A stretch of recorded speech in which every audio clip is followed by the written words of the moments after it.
കാലങ്ങളായി ഈ അടുക്കള ഇവിടെയുണ്ട്.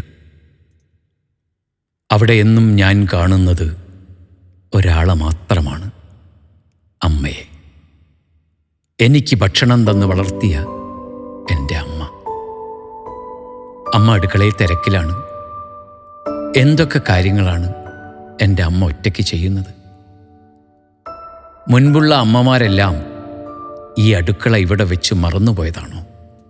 ഒരിടവേള പോലുമില്ലാതെ, ഒന്നിരിക്കാൻ പോലും ആവാതെ അടുത്ത പണിയിലേക്ക് ധൃതിയിൽ കടക്കുന്ന അമ്മ.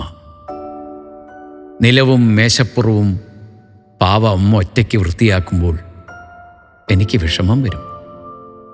എങ്കിലും എന്നെ നോക്കി ജോലി തിരക്കിലും പുഞ്ചിരിക്കുന്ന പാവ അമ്മ. വിശപ്പടക്കാൻ എല്ലാവരും ചേർന്ന് ഇങ്ങനെ പാടുപെടുമ്പോഴും ഒന്നിരിക്കാൻ പോലും കഴിയാതെ അടുത്ത പണിയിലേക്ക് പോകുന്ന അമ്മ. പാത്രം കഴുകണ്ടേ? അവസാനം അവശേഷിച്ചത് കഴിച്ച് വിശപ്പടക്കുന്ന അമ്മയ്ക്ക് ആരോടും പരാതിയില്ല. അമ്മ മാത്രം വിശന്ന് കരയുന്നു. ഉണ്ട്, ആരും അറിയാതെ, ആരെയും അറിയിക്കാതെ പണികളിൽ മാത്രം പെട്ടുപോയ അമ്മ കരയുന്നു.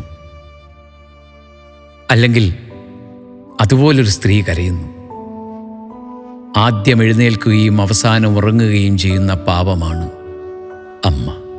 വൈകി മയങ്ങുന്ന നക്ഷത്രത്തോടും നേരത്തെ പിടഞ്ഞെണീക്കുന്ന സൂര്യനോടും കവി സ്ത്രീയെ സാദൃശ്യപ്പെടുത്തുന്നു.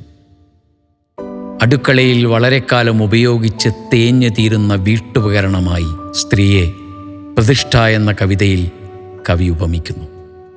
അടുക്കളയിൽ തളയ്ക്കപ്പെടുന്ന അമ്മ വേതനമില്ലാത്ത തൊഴിലാളിയെപ്പോലെ പാതിരാത്രി വരെ പണിയെടുക്കുന്നു.